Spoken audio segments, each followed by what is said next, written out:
बिस्मिल्लाहिर्रहमानिर्रहीम। अस्सलाम वालेकुम। Welcome to my channel. आज मैं आपके लिए लेके आई हूँ एक और मज़ेदार सी रेसिपी। ये रेसिपी मेरी अपनी ईजाद करदा है, तो आपने लाजमी कमेंट बॉक्स में मेरे साथ शेयर करना है कि इसका नाम क्या होना चाहिए। तो आइए बनाना स्टार्ट करते हैं। सबसे पहले जी मैंने आलू काट लिए हैं और उनके ऊपर मैंने 1 चम्मच कॉर्नफ्लोर ऐड किया है और नमक ऐड कर लिया था। अब जी एक पैन में घी डाल के मैंने आम जैसे हम लोग चिप्स फ्राई करते हैं वैसे ही मैंने चिप्स फ्राई कर लेने हैं। कॉर्नफ्लोर से जो है वो इसका टेक्सचर एक बहुत ज़बरदस्त सा कड़क सा आ जाता है, तो आप लोग भी लाजमी कॉर्नफ्लोर ऐड किया करें जब भी आप चिप्स बनाएं।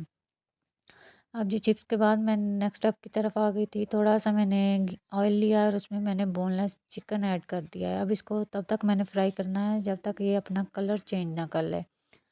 ये देखें जी चिकन ने अपना कलर चेंज कर लिया है। अब इस टाइम पे आके मैं इसमें थोड़े से स्पाइसेस ऐड करूँगी। थोड़ी सी हस्बे ज़ायक़ा काली मिर्च ऐड की है, हस्बे ज़ायक़ा ही मैंने इसमें नमक ऐड किया है।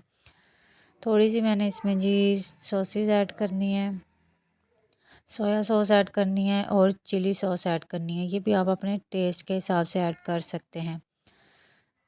और इनको अच्छे से मैंने जो है 2 से 3 मिनट के लिए फ्राई कर लेना है ताकि सॉसेस का कच्चापन ख़त्म हो जाए। ये देखें जी सॉसेस हमारी भुन चुकी हैं। अब मैंने इसमें ऐड कर देना है थोड़ा सा पानी और ढककर इसको कुक होने के लिए रख देना है ताकि हमारा चिकन जो है वो अच्छे से गल जाए।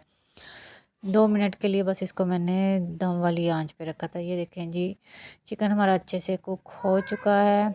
अब जो इसमें पानी बचा है वो मैंने अच्छे से जज़ब कर लेना है, खुश्क कर लेना है और आँच जो है वो अपने तेज़ करनी है। अब इस पॉइंट पे आके मैंने इसमें थोड़ा सा केचप ऐड किया है। केचप बिल्कुल लास्ट में ऐड किया है ताकि केचप का जो एक फ्लेवर होता है वो ख़राब ना हो। आज बिल्कुल लास्ट में मैंने जो फ्राइज़ बनाए थे वो इसमें ऐड कर देने हैं। लें जी हमारी मज़ेदार सी टेस्टी सी डिश तैयार है। तो आप भी ट्राई कीजिएगा, मेरे साथ इसका फ़ीडबैक शेयर कीजिएगा आपको ये कैसी लगी। तो मिलते हैं नेक्स्ट वीडियो में। दुआओं में याद रखिएगा, अपना ख्याल रखिएगा। अल्लाह हाफ़िज़।